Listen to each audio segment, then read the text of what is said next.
Welcome to the very first episode of Boss of the Month. I'm your host, McKenna, and I'm here with my co host, Martana. So nice to be here. We're so excited to introduce our very first boss of the month, Veronica Soto. Veronica, could you tell us a little bit about yourself? So I have been in the industry, working for the same company. This is going to be my 25th year in October, which is crazy. Been in Delano since 2001. Was only supposed to be here for 2 weeks at the most. It's been a very long 2 weeks. Wow. We are actively involved with our community. I have my husband. I actually have 6 kids, believe it or not. My youngest is going to be turning 14 this month, June actually. And then my others are older in age, so go all the way up to going to be 25. I used to say that he was my brother, the 25-year-old. And then once he hit like 18, it wasn't working anymore. So I had to say, finally, I'm the That's hilarious. That is so cool. Thanks for introducing yourself. We picked you as our boss of the month because we see how involved in your community you are. We love your spirit and your positive attitude when it comes to your job. You make it seem like it's not really a job. You make it seem like this is your community, you take care of them, and you really listen to their needs. So that is why you are boss of the month, because you are definitely a boss and you're killing it at your community with Community Boss. What would you say your favorite aspect of your job is? There's a lot, but I love being a problem solver. Like this morning, we had a resident who came and he's having issues at his apartment with his home life, and it's, can you help me? So it's crazy because the residents actually start to confide in you with a lot of their personal issues. And that's a good thing because they feel comfortable enough. And we don't want the residents to ever be embarrassed. Or we have another one who moved out, and I told her, don't move out. The grass is not going to be greener on the other side. And she moved out and she came back in tears the other day and she just needed help. So I like being the problem solver and resident engagement. So I guess that goes hand in hand. Even with people who don't live at the property will contact me, which is a good thing, or residents who leave, or it just keeps going. And that's really good to have that interaction. Yeah, from what we can see, you do an awesome job. It's just fun for us to watch what you're doing with your community from Instagram and TikTok. What do you wish people knew more about your role? How challenging it is. So, like how you guys mentioned, I make it look easy somewhat, but only if you could see the behind what really happens to make everything flow on a day-to-day basis.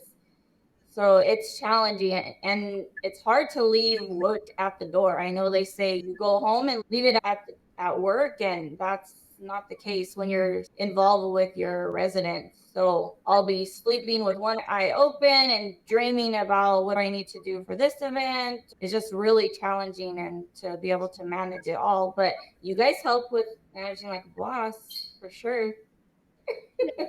That is good to hear. We love hearing that. It is hard to leave your job at work and not bring it home with you, especially when this is not a regular job. It's people's livelihood, it's where they live in their homes. So you do an amazing job at that. When you care, like I said this a couple times before, and I've said it when I'm frustrated, is I wish I didn't care so much, which is not true. I care too much, but when you're frustrated, you're like, oh my gosh, why do I care so much? Like, why can't I just be like somebody else who is like, don't worry about it, whatever, or that's their problem. And my problem is I'm like, how can I fix it? Or what can we do to fix it? Or what can we do to make it better? Or what event can we do that the residents will like? Or how do I make that resident be happy? And you have so many different personalities where at the property, it's huge. So how do you balance all that? Yeah. And you say that, how do you advocate for your residents? You guys know I'm actively involved in not just at Brandywine in the community. So whether it's going to an event that's going on in the city, attending city council meetings, we have a community alliance meeting every month with the city. That way I can bring back information to the residents. And believe it or not, I'm the one who goes to bat for the residents when it comes to rent increases, renewals. I'm like, no, that's too much. Or even if I don't get my way, at least I voiced it for them, because corporate doesn't really have that one-on-one with the residents. I know their background. I know what struggles they're going through. I know if they're a good resident. I know if they're in a time of need, and right now just isn't the time to do a rent increase. So as long as I'm able to voice my opinion, which sometimes does get me in trouble, because as you can see, I'm very vocal on my TikToks and all that everywhere, but I want to be able to say, okay, I said something. It was out there. So That's inspiring too, just to know that you care so much that you've made this like a holistic thing. What's one piece of advice that you can offer someone who's new to the industry? don't take things personally ever. Right? I did in the beginning, and my boss had told me, Veronica, don't take it personally that they could be having a bad day. Everyone sees all the good that's going on, but what about the bad? Like when we're getting screamed at, or when you have an irate resident who is just tearing you apart. And that's hard on your mind and how to deal with it, and even cussing at you or talking bad about you. Don't take it personal. Easier said than done, but that's because I think I've learned to just get past that. And I'm like, why am I going to stress over that? Why? And then, majority of the time, that resident will come back and they're like, I apologize for talking to you like that. So don't take it personal. Or sometimes they'll be like, you were the wrong person to do that to, but thanks for letting me yell at you, Veronica. I'm like, sure, no problem.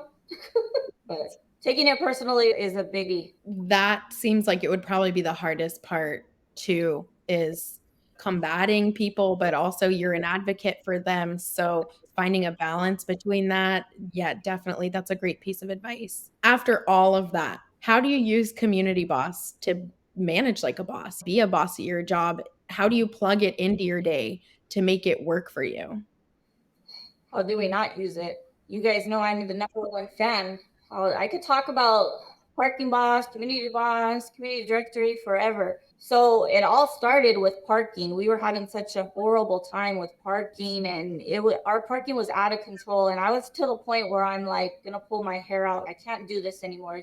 It's too much. We should not have this many problems. It should not be like this. So we found Parking Boss. That's how this wonderful relationship started. And we love it. It's helped us beyond belief with parking and tracking vehicles and those residents who try to get away with everything. And then you're like, isn't this your car on this picture right here? And even just documenting things in there under the activity and the notes. And it gives you more confidence when you're talking to the residents, because now it's like, I talk to you on this day, I have it right here. I have your vehicle pinned in this location. Here's the photo. So that's like relief for us, because that's stressful too. Then we have amenity pass, which we use for even our events whenever we're going to do events. So that's great for the pools, the barbecues. It's just tracking everything, and it makes it so much easier to get rid of an extra unnecessary headache. And then now we're doing community directory, which I'm so excited about that. So I'm going to do a TikTok on that and a tutorial for the residents. You're finding all these ways. I know I say it's helpful for us, but it's really helpful for the residents too.